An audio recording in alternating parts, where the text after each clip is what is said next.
дар мавҷ барномаи иттилоотии хабар.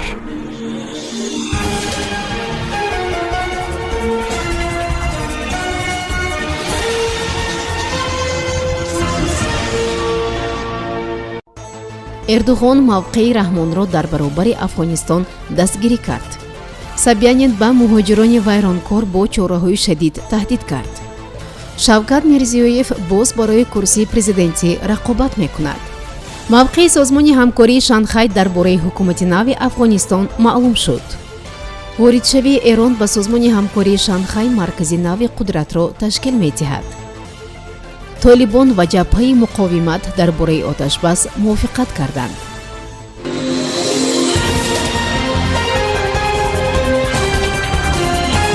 президенти ҷумҳурии Тоҷикистон муҳтарам Эмомалӣ Раҳмон бо кишвардори Туркия Раҷаб Тайип Эрдуғон телефонӣ суҳбат карданд, хабар медиҳад хадамоти матбуоти президенти мамлакат.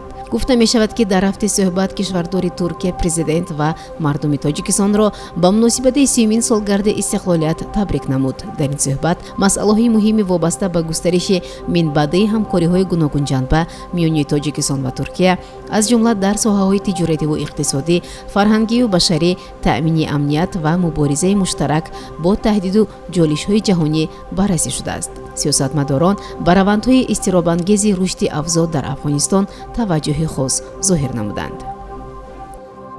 шаҳрдори Москав таъкид кард ки мақомот ният доранд мубориза бо нақси тартиботи ҷамъиятӣ дар байни муҳоҷиронро идома диҳад.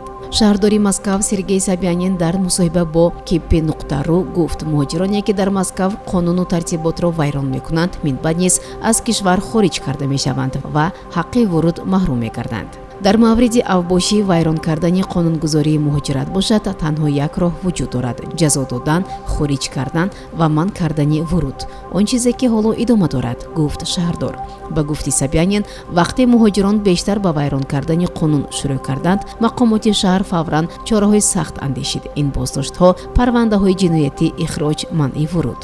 ӯ ваъда дод ки чунин амалкард идома хоҳад ёфт. дар ин миён шаҳрдори пойтахт таъкид кард ки Москав барои коргарони расмӣ аз кишварҳои хориҷӣ боз боқӣ мемонад. Собянин гуфт, тақрибан 200 нафар аз кишварҳои Иттиҳоди Давлатҳои Мустақил барои вайрон кардани қонун ва тартибот аз Москав ихроҷ карда шуданд.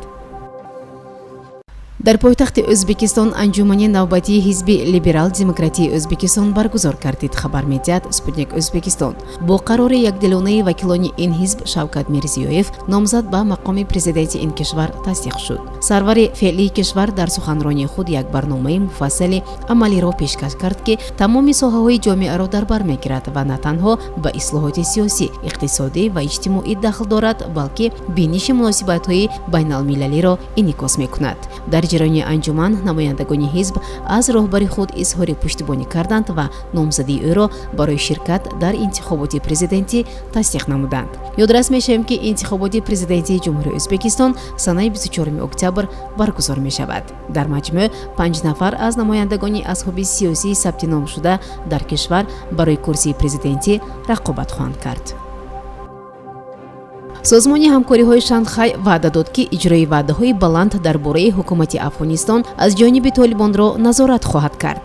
намояндаи махсуси президенти Федератсияи Русия оид ба корҳои созмони ҳамкории Шанхай, намояндаи махсуси вазорати корҳои хориҷӣ Бахтиёр Ҳакимов гуфт ки созмони ҳамкории Шанхай ба ҳукумати нави Афғонистон чӣ гуна муносибат мекунад. ӯ қайд кард ки бо маъмурияти нави Афғонистон робита вуҷуд надорад. ҳамаи музокирот аз ҷониби кишварҳо ба таври дуҷониба сурат мегиранд.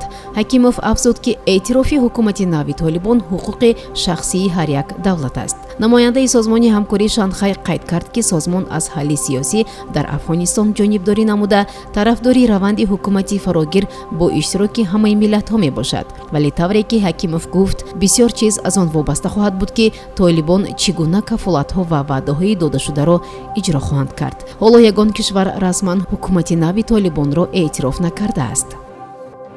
Эрон ният дорад ба созмони ҳамкории Шанхай шомил шавад. ин маълумотро намояндаи махсуси президенти Федератсияи Русия дар умури созмони ҳамкории Шанхай, сафири махсуси вазорати корҳои хориҷӣ Бахтиёр Ҳакимов тасдиқ кард. сиёсатшинос, роҳбари шӯрои коршиносони бунёди рушди стратегӣ Игор Шатров дар суҳбат бо радиои Спутник ин тасмими ҷониби Эронро мантиқӣ хонд. ӯ қайд кард ки эҳсосе вуҷуд дорад ки созмони ҳамкории шанхай бозигари нисбатан мураккаби байналмилалиро ба сафи худ қабул мекунад. Коршинос тавзеҳ дод ки Русия ва Чин дар ҳоли ҳозир бо Эрон муносибатҳои хеле гарм доранд. Сиёсатшинос пешниҳод кард ки Иёлоти Муттаҳида ва Аврупо бинобар таҳдидҳои ҷиддитар дар минтақа бояд оташи худро нисбати Эрон паст кунанд. вазъият дар Панҷшер ором боқӣ мемонад. Дар давоми 24 соати гузашта дар бораи задухӯрд байни ҷангҷӯён ва нерӯҳои муқовимат гузориш нашудааст. Дар Панҷшер ҷонибҳо ба оташбас розӣ шуданд, хабар медиҳад Афганистан International бо истинод ба манбаъҳои маҳаллӣ. Созишнома расмӣ нест, танҳо маълум аст ки аз 9 то 12 сентябр оташбаси муваққатӣ эълон шудааст. Бино ба гузоришҳо Толибон ба сокинони маҳаллӣ иҷоза доданд ки хонаҳояшонро тарк кунанд ва мурдаҳоро ба хок супоранд. дар ҳамин ҳол ҷабҳаи муқовимати миллӣ аз фоҷиаи инсонӣ дар ин вилоят хабар медиҳад. ҳазорон нафар ғайринизомиён бо кӯдакон ва оилаҳо аз тарси муҳосираи чандҳафтаина, тарси марг ва асирӣ ба кӯҳҳо гирехтанд. Чанд рӯз аст ки ғизо надоранд, омадааст дар изҳорот. сомиёни азиз, ин буд барномаи иттилоотии хабар. То барномаи дигар тансияту хонабод бошед. хайр. барномаи иттилоотии хабар аз рӯйдодҳои Тоҷикистон, минтақа ва ҷаҳон огоҳ бош.